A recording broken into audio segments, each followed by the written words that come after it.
But I want to talk about that because you've been facing incredible resistance your entire term, and you've taken some real bold action this week, authorizing the disclosure of all of the documents related to the Russia hoax. Sure. Mr. President, we now know from these documents that John Ratcliffe unveiled that it was Hillary Clinton's idea to tie you to Russia in some way. It was successful. The whole country was talking about it for 2.5 years. But what comes next, Mr. President? We can have all of these documents. We can see exactly what happened. But unless John Durham comes out with a report or indictments, unless Bill Barr comes out with some kind of a ruling here, do you think this is resonating on the American people? Unless Bill Barr indicts these people for crimes, the greatest political crime in the history of our country, then we're going to get little satisfaction unless I win, and we'll just have to go because I won't forget it. But these people should be indicted. This was the greatest political crime in the history of our country, and that includes Obama and it includes Biden. These are people that spied in my campaign, and we have everything. Now they say they have much more, okay? And I say, Bill, we got plenty. You don't need any more. We got so much, Maria. Even just take a look at the Comey report, 78 pages of kill, done by Horowitz. And I have a lot of respect for Horowitz. And he said prosecute. He recommended prosecute, and they didn't prosecute.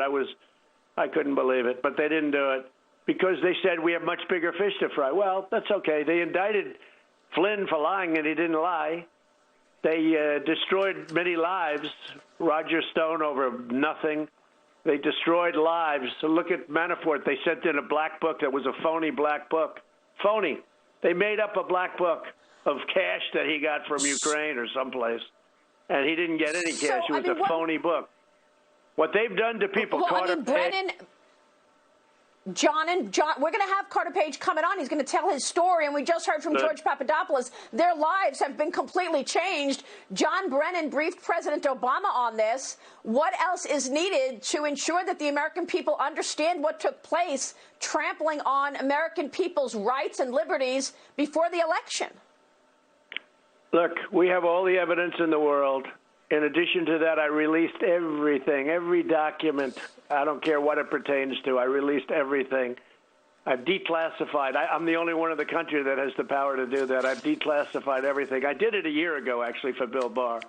I declassified everything. So they would have so there's not a document they can't have.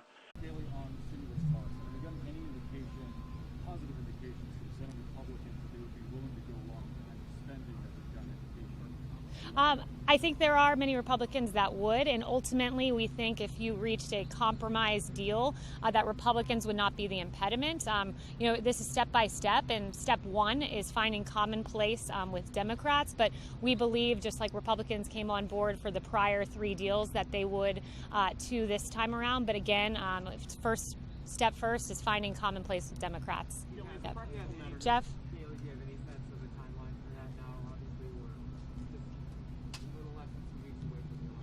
Yeah, it's getting closer, and unfortunately, as we get closer, Nancy Pelosi sits more entrenchedly and staunchly in her position of depriving the American people of needed relief because she doesn't want President Trump to have an electoral victory. It gets harder as we get closer, but rest assured, Secretary Mnuchin, the Chief of Staff, are trying each and every day, but she's making it harder by not budging even 1 inch from her position that she's had since, I guess, March at this point.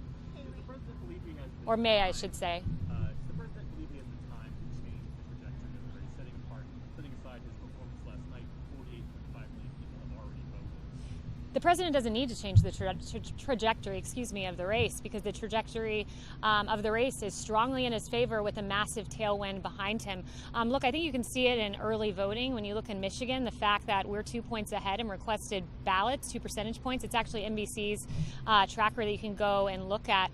Republicans don't routinely match early vote of Democrats, and we're seeing that in states, and we believe that's more indicative of where the country stands than any of the public polling out there that sometimes is designed to shape public opinion rather than gauge it. Anything else? Yep. Ouija? Thank you. Given how confident the president is of wrongdoing with the Biden family, has he asked Attorney General Barr to open an investigation? No, he has. No, he has not. The president wants these things to be looked into, and the media is really the avenue that should be doing that at this point. It's up to the Attorney General as to how he pursues this and the FBI, but we just want justice. We want the American people to have a full picture of what's at stake. And thank you, by the way, for asking about this, because not often do we get questions about the Joe Biden, Hunter Biden situation. But at this point, it's really the media that needs to look into this, because, we're 12 days out and the American people, 11 days out, the American people deserve answers. Hey, can I ask you about the rallies? He's doing several over the next little while. Number one, what did you think he gets from them? What difference do they make? Number two, have you thought about changing the approach at all, given the cases are rising again? Is it time to pull back on rallies or change them at all, or is the White House not considered that? So first, let me back up and say we always provide masks. We encourage them to be worn. We have hand sanitizer available.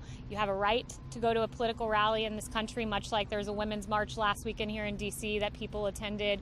We've seen protests. People have attended. We also know, by the way, a lot more about this disease than we did when we had to shut down the country. We know young people are less affected by it. Of course, they can contract COVID, but they tend to endure it much better than the older population does. So we know a lot more about this. Ultimately, it's the choice of the American people whether to come out and engage in political speech, as the First Amendment allows them to do. But why does the president want to still do rallies, given the threat? Because, look, this is the most